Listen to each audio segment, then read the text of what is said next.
Have you ever wondered what really happened behind the glamorous lights of old Hollywood? What pushed certain stars to step into the most controversial magazine of their time? Was it rebellion, survival, power, or simply the desire to control their own image in a world run by men? When these iconic women chose Playboy, did they risk everything? Or did they rewrite the rules forever? Find out how these legendary actresses didn't just pose. They challenged morality, shook the industry, and turned desire into power. And before we begin, hit subscribe to support Broken Stars 1, because the past still has secrets waiting to be revealed. Marilyn Monroe, a myth written by destiny. Marilyn didn't chase immortality. Immortality found her in the most ordinary moment of struggle. In 1949, needing rent money, she posed nude for $50. She couldn't know those images would later launch Playboy's first cover and crown her the eternal face of desire. She never gave consent for the publication, yet the world claimed her anyway. Beneath platinum hair and luminous softness lived a woman aching for sincerity, fighting to be more than fantasy. Fame lifted her and swallowed her whole, turning vulnerability into legend. Marilyn didn't control the myth that consumed her, but she became its soul. Proof that the world doesn't always build icons from power. Sometimes it builds them from longing, fragility, and light too bright to hold. Sophia Loren, seduction without exposure. Sophia Loren stepped into Playboy fully clothed and fully in control. She didn't need to undress. She was the standard beauty undressed itself to compete with. Her presence radiated authority, elegance, and a sensuality carved from dignity. A single glance from her carried the weight of centuries of feminine strength. Playboy couldn't reduce her. It could only honor her. She proved mystery has power, that allure deepens when not everything is offered. In a world obsessed with revealing skin, she revealed character instead.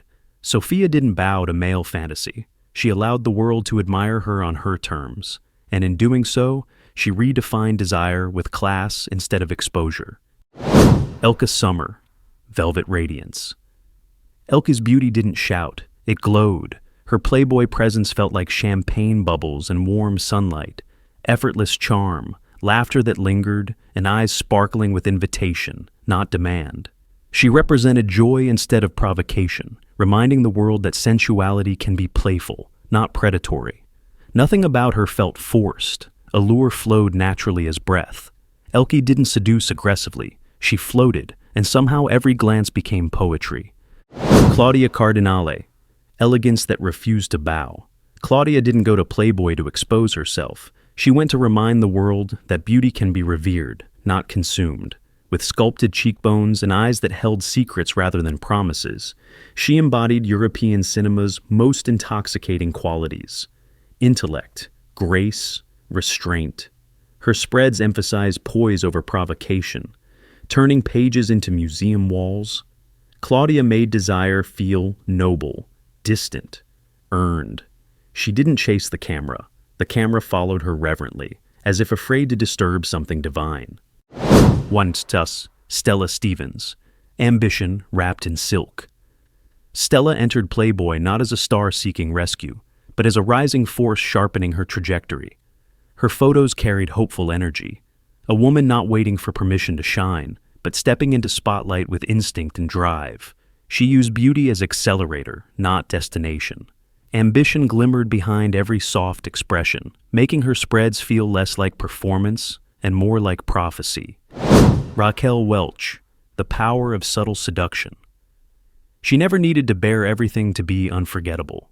When Raquel appeared in Playboy in 1979, it wasn't an act of exposure, it was an act of control. Her gaze steady, posture regal, she turned quiet confidence into a storm. Critics expected shock. Instead, they found elegance sharpened into a weapon.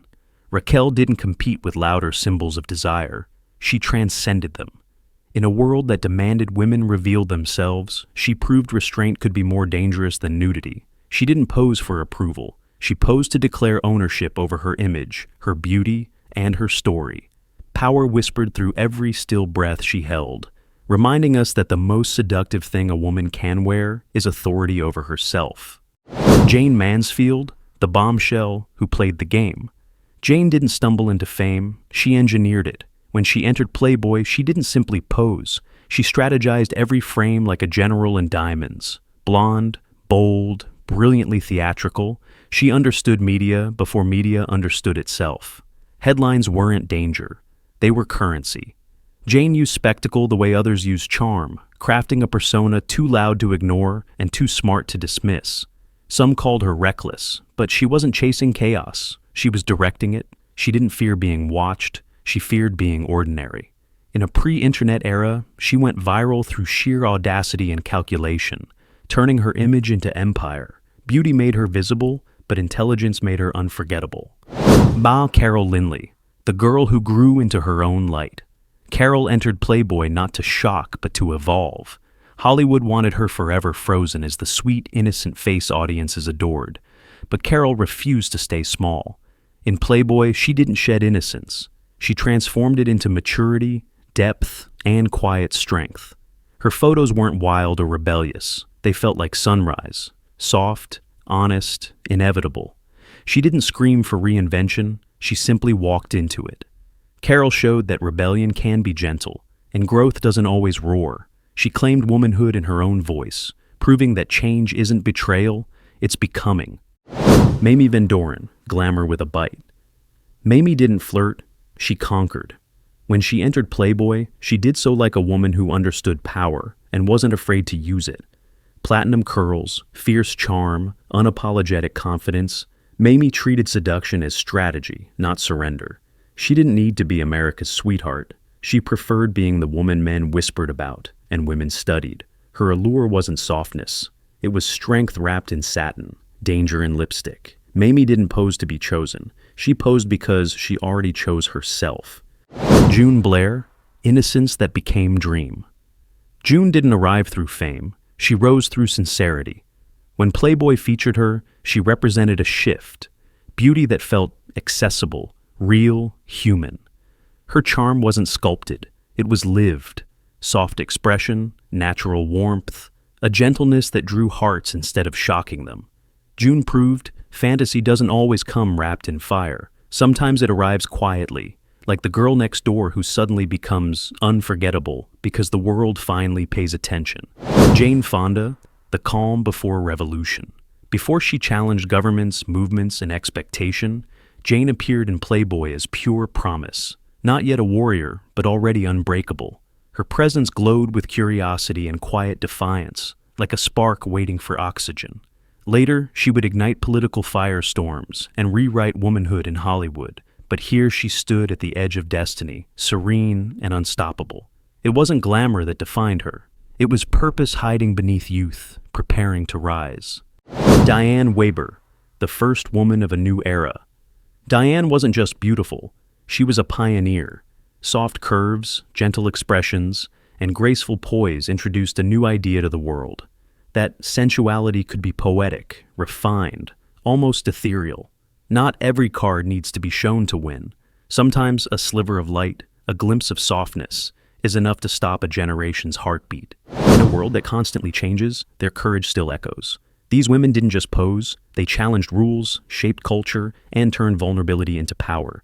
Their stories remind us, beauty fades, but legacy never does. If you want to keep uncovering untold Hollywood legends, hit subscribe, like the video, and ring the bell, so you'll never miss the stories behind the stars. Together, we keep their light alive.